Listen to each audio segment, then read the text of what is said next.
할렐루야. 이 시간은 방언으로 하나님과 소통하기, 이런 제목을 갖고 말씀드리겠습니다.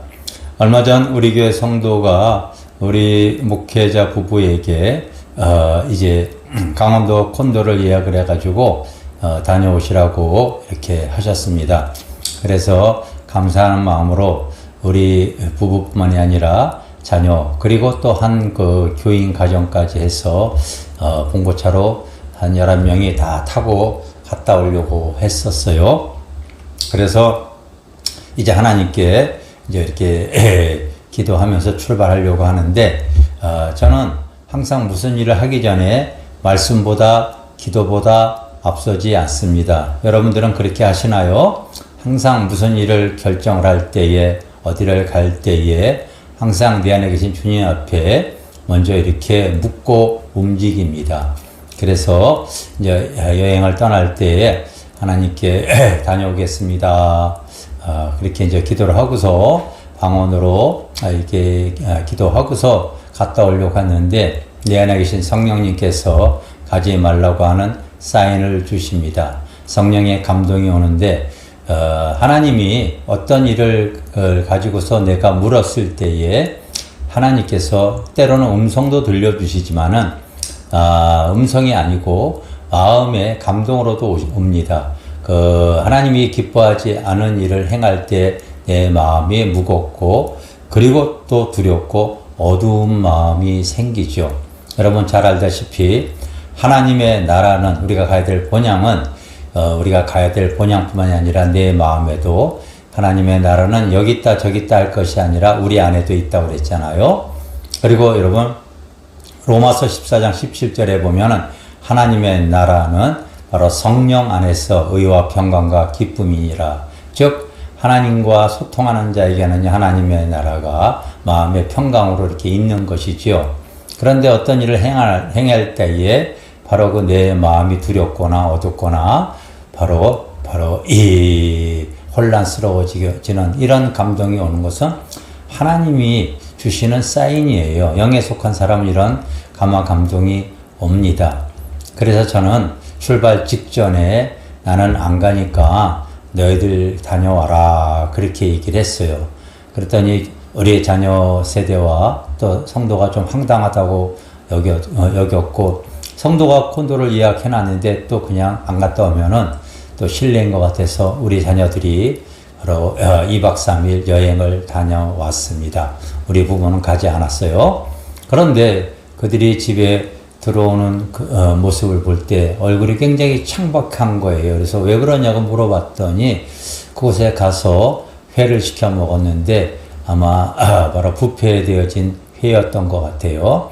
오히려 여행을 통하여 놀지도 못하고 3일 동안 병원 들락날락거리면서 아주 혼났다고 합니다. 그래서 응급실까지 들어가서 치료받고 왔다고 얘기를 하는 거죠. 바로 성령님께서 그와 같은 상황을 아시고 저에게 미리 막아주신 거죠. 그러면 제가 성령의 감동을 받았을 때에 내가 어떻게 순종할 수 있었겠습니까? 사실 그와 같은 경험을 많이 내가 겪어봤기 때문에 알아요. 때로는 초창기 때에 하나님께 무엇을 물었을 때에 주님이 가지 말라고 내 마음이 두렵고 어두운 마음, 그런 마음을 주었어도 내가 어디대로 갔을 때 틀림없이 가는 길에 차가 밀린다든지 사고가 났다든지 아니면 그것에 큰 시험거리가 준비가 되어져 있든지 이런 거를 몇 번 경험을 한 거죠. 그런 시행착오 속에서 이제 내 안에 영적인 어떤 능력이 축적이 되어져 있는 거예요. 축적되어져 있는 힘이 있어요.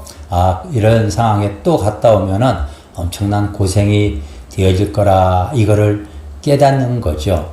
그래서 저는 항상 무슨 일을 행할 때 방언으로 하나님과 소통해 나가면서 이렇게 움직이고 있습니다. 근데 여러분, 사도 바울도 아마 그렇게 이 사역을 감당해 나갔던 것을 제가 성경을 통하여 알 수가 있습니다. 여러분, 고린도전서 14장 18절에 보면은 바울이 방언에 대한 내용을 쭉 설명하면서 18절에 그렇게 얘기했죠. 내가 누구보다도 방언을 더 말함으로 하나님께 감사하노라. 그렇게 표현을 해놨잖아요. 그래서 그는 일상적에 항상 방언으로 하나님과 소통했던 사람이라고 그렇게 추측할 수 있겠습니다. 잘 알다시피 여러분 사도행전 16장에 보면은 바울이 자기의 생각으로는 자기의 계획으로는 아시아로 가려고 했죠. 그런데 그냥 행하지 않았고 항상 하나님 앞에 물어봤던 거예요. 그랬더니 하나님께서 가지 못하게 했어요. 그래서 비두니아로 또 가고자 애를 썼습니다. 그런데 바로 예수의 영이 허락지 아니하노라 그렇게 기록이 되어져 있잖아요. 그러니까 사도 바울도 항상 무슨 일을 해 나갈 때에 하나님께 물어보고 바로 하나님과 소통하면서 그가 사역의 길을 걸어갔던 것을 알 수가 있었죠. 여러분 잘 알다시피 고린도서 2장에 보면은 바울이 이런 표현을 합니다. 고린도전서 바로 그 1장에 나오는 내용이죠. 내가 너희 가운데 거할 때에 약하고 두려워하여 심하게 떨었다 이렇게 얘기합니다.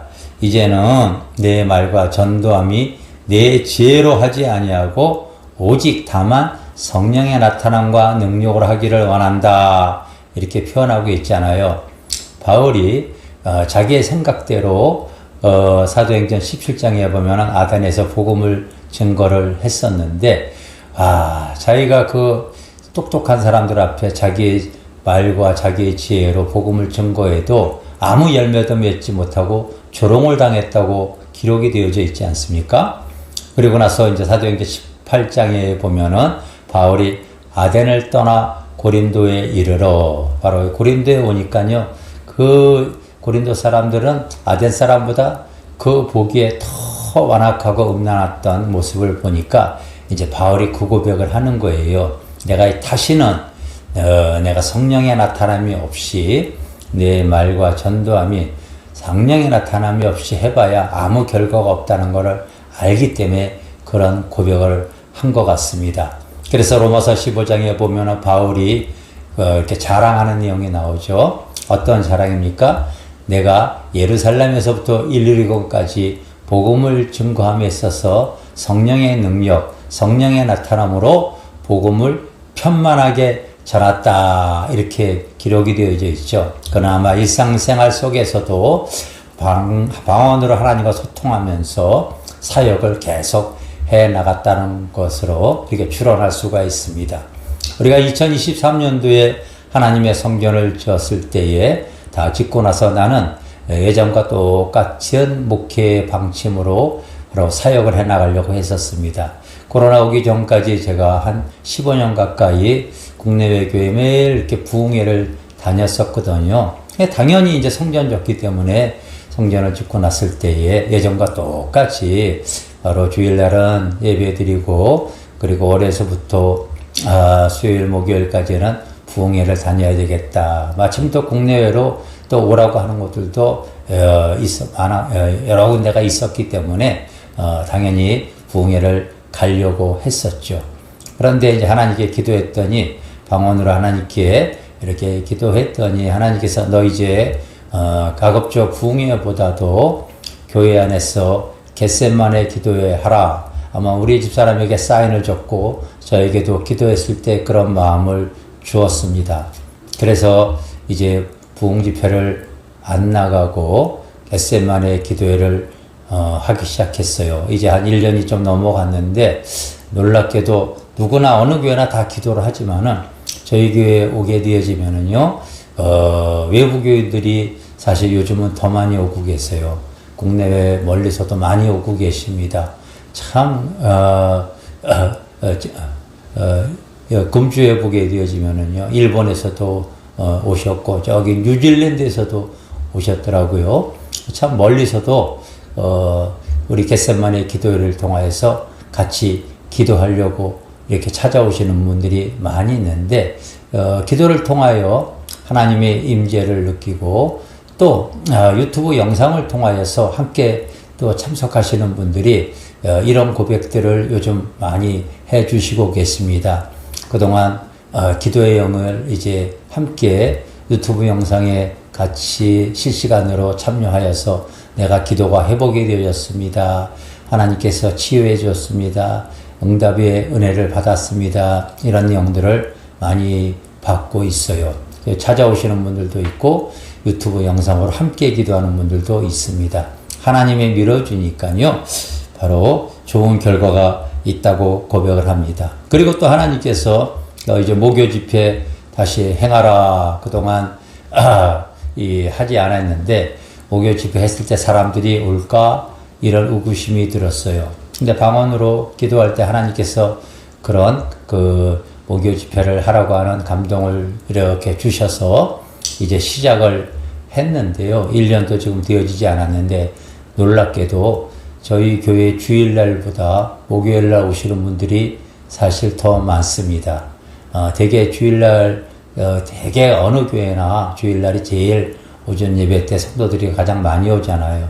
저희 교회는 놀랍게도 주일날 때보다 목요 집회 때 오시는 분들이 더 많은 것 같습니다. 지금까지는 그랬어요. 또 하나님께서 유튜브 영상 찍어라 이렇게 말씀을 해 주셨어요. 그 이전에 제가 유튜브 영상을 찍었는데 사람들의 호응이 별로 없어서 제가 하다가 중단되었거든요. 근데 하나님께서 다시 찍으라고 하잖아요. 이게 다 방언기도 하면서 하나님과 소통하는 가운데 일어난 일들이에요. 찍었더니 요즘 유튜브 영상을 통하여 은혜 받았다고 하고 저희 교회 찾아오시는 분들이 그렇게 많이 계십니다. 참 이게 바로 저는 매사에 하나님 앞에 다른 기도보다 방언으로 하나님과 친밀하게 친구처럼 소통하면서 이렇게 나가면서 드러나는 영적인 실상입니다. 성도 여러분, 여러분들은 어떻게 기도하시고 하나님과 어떻게 소통하시나요? 저는 방언으로 하나님과 소통하면서 나가고 있다는 것을 여러분들에게 알려드리고 여러분들도 하나님이 나에게 주신 하늘의 언어를 통하여서 하나님과 소통하는 통로가 더 열리기를 주님의 이름으로 축원합니다. 할렐루야, 감사합니다.